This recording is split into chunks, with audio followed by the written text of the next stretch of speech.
WWE के दो सबसे खतरनाक रेसलर्स रोमन रेंस और वीर महान का गुस्सा और रोमन रेंस का गुस्सा बहुत ही खतरनाक है। रोमन रेंस तो अपने गुस्से पे काबू नहीं कर पाते हैं। जब वो गुस्सा होते हैं तो पूरी WWE हिल जाती है। और वीर महान का गुस्सा तो आपने देखा ही होगा। रोमन रेंस का गुस्सा जब फूटा तो अपने भाई पे ही फूट पड़ा और रोमन रेंस ने अपने भाई को ही तोड़ मरोड़ दिया। सोचिए इनका गुस्सा इतना खतरनाक है। और वीर महान का गुस्सा तो गाइज आपको मैं क्या ही बताऊं। वीर महान को जब गुस्सा आया था तो उन्होंने Rey Mysterio, Dominik Mysterio, Mustafa Ali और एक नए रेसलर को भी तोड़ मरोड़ दिया। तो गाइज आज हम बात करेंगे WWE के दो खतरनाक रेसलर यानी रोमन रेंस और वीर महान के बारे में। अगर इन दोनों का एंग्री मोड में इन दोनों को सामने ला दे WWE तो क्या होगा WWE में। WWE में तहलका सा मच सकता है अगर रोमन रेंस और वीर महान आमने सामने हों और इन दोनों का मैच हो और ये दोनों एंग्री मोड में हो। तो गाइज आज हम कंपैरिजन करेंगे वीर महान और रोमन रेंस के एंग्री मोड को, यानी कि जब ये एंग्री मोड में होते हैं तो कौन से खतरनाक हैं, रोमन रेंस या वीर महान। तो गाइज सबसे पहले बात करते हैं वीर महान के बारे में। तो वीर महान का भी रॉ में एक टैलेंट के साथ मैच हुआ था, छोटे मोटे टैलेंट के साथ। वो डेब्यू कर रहा था। वीर महान थोड़ा भी रैम नहीं खाए उस पर। वीर महान को उसने एक पंच दे दिया उनके मुंह पे। उसके बाद से वीर महान का तो गुस्सा मानो ऐसा फूटा कि उस टैलेंट का हालत ख़राब हो गया। उस टैलेंट को हॉस्पिटलाइजेशन ले जाना पड़ा, हॉस्पिटलाइज करना पड़ा, क्योंकि गाइज वीर महान ने उसे इतना तोड़ मरोड़ दिया। हराने के बाद भी वीर महान उसके नेक को पूरी तरह से इंजर्ड कर दिए और उसको हॉस्पिटल ले जाना पड़ा। बाद में मेडिकल टीम आई WWE की, उसको ले गई। और वीर महान का आतंक यहीं पे नहीं खत्म होता है। वीर महान रे मिस्ट्रियो और डोमिनिक मिस्ट्रियो दोनों को ही हॉस्पिटलाइज कर दिए और यहाँ तक कि मुस्तफ़ा अली को भी करने वाले थे, लेकिन मुस्तफ़ा अली बच के निकल जाते हैं। वीर महान का एंग्री मोड तो इतना खतरनाक है कि उनके सामने कोई भी आ जाए वो बोलते हैं तोड़ फोड़ दूंगा। रिंग में उनसे कोई भी मिल ले, रिंग में उनका कोई अपना नहीं होता है।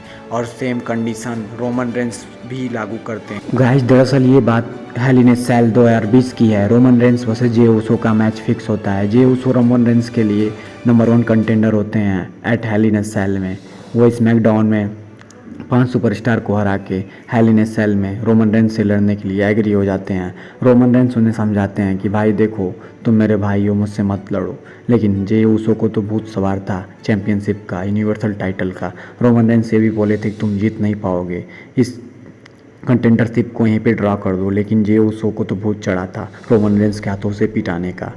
और रोमन रेंस गुस्सा हो जाते हैं 3 हफ्ते बाद समझाते समझाते, और हेल इन ए सेल में जे उसो का पूरी तरह से हालत ख़राब कर देते हैं। स्ट्रैप मैच में जे उसो को बहुत मारते हैं रोमन रेंस। और रोमन रेंस ने जैसा कहा था जे उसो के से कि रिंग में मेरा कोई दोस्त नहीं है, चाहे तुम मेरे भाई ही क्यों ना हो। और ऐसा ही रोमन रेंस ने किया उनके साथ, बहुत तगड़ा उन्हें तोड़ा और ये प्रूव कर दिया कि रिंग में उनका कोई नहीं है। और उनका एंग्री मोड भी दिखा था हेल इन ए सेल में, जब जे उसो उनको टेबल से अटैक कर देते हैं, चेयर से अटैक कर देते हैं रोमन रेंस के ऊपर। और रोमन रेंस पूरी तरह से पागल से हो गए थे। और फिर जिम्मी उसो को भी रोमन रेंस नहीं छोड़ते हैं।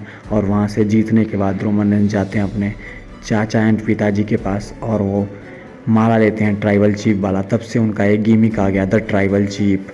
और रोमन रेंस का गुस्सा फिर एक बार और देखने को मिला था और ये फिर से प्रूफ कर रहे थे कि उनके भाई हों चाहे कोई हो, वो तोड़ के रख देंगे।